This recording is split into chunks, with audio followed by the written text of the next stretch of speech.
দেশের কমপক্ষে 10টি ব্যাংক দেউলিয়া হওয়ার মতো খারাপ অবস্থায় আছে জানিয়ে বাংলাদেশ ব্যাংকের governor doctor Ahsan H Mansur বলেছেন, এই ব্যাংকগুলোকে বাঁচানোর চেষ্টা চলছে। বিকেলে এক সংবাদ সম্মেলনে গভর্নর আরও জানান, এখন থেকে কোনো ব্যাংক দেউলিয়া হলে গ্রাহকরা সর্বোচ্চ 2 লাখ টাকা পর্যন্ত ফেরত পাবেন, কারণ আমানতের সুরক্ষা বিমার পরিমাণ 1 লাখ থেকে বাড়িয়ে 2 লাখ টাকা করা হয়েছে। হাসানুল শাওনের রিপোর্ট। নানা অনিয়ম আর অব্যবস্থাপনায় ক্রমান্বয়ে দুর্বল হওয়া ব্যাংকগুলো অনেকদিন ধরেই ধুঁকছে। তারল্য সংকট নিরসনের পাশাপাশি দুর্বল ব্যাংকগুলোর জন্য এখন সবচেয়ে বড় চ্যালেঞ্জ হয়ে দাঁড়িয়েছে গ্রাহকদের আস্থা ধরে রাখা। সংবাদ সম্মেলনে দুর্বল এই ব্যাংকগুলোর প্রসঙ্গে গভর্নর জানান, এগুলোকে বিশেষ নজরদারিতে রাখা হয়েছে। আমরা আশা করি না কোনো ব্যাংক দেউলিয়া হবে, কিন্তু অন্যদিকে আবার এটাও ঠিক, অনেক ব্যাংক দেউলিয়া হয়ে আছে, কিন্তু আমরা কাস্টমারের স্বার্থ রক্ষা করব। এই ব্যাংকগুলোকে আমরা ঘুরিয়ে দাঁড়াতে সাহায্য করব এবং ইনশাল্লাহ ওগুলো ঘুরে দাঁড়াবে। সময়ের ব্যাপার। সংখ্যাটা কেমন? 10টা ব্যাংকের মতো। We are in an intensive program with them.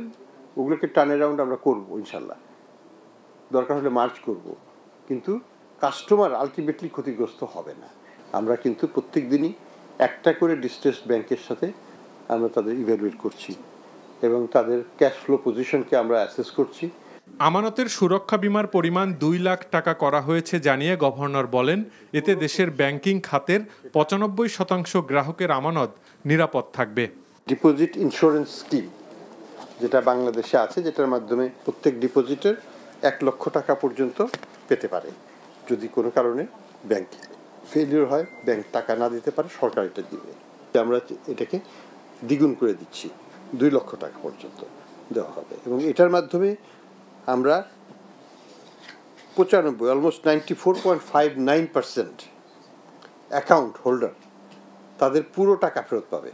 কোনো প্রতিষ্ঠানের কোনো ব্যাংক হিসাব ফ্রিজ করা হয়নি বলেও জানান ডক্টর আহসান এইচ মনসুর। সেটা এক্সিমকোর হোক, সেটা সালামের হোক, কোনো প্রতিষ্ঠানকেই আমরা অ্যাকাউন্ট তাদের ফ্রিজ করা হয়নি। উদ্দেশ্য হলো যে প্রতিষ্ঠান চলবে, প্রতিষ্ঠানের কর্মকর্তা কর্মচারীরা কাজ করবে, উৎপাদন কার্যক্রম বিঘ্নিত হবে না। এছাড়া কোনো ব্যাংকে অনিয়ম হলে পরিচালনা পর্ষদ ভেঙে দেওয়ার পাশাপাশি দোষীদের শাস্তি দেওয়া হবে বলেও জানান গভর্নর।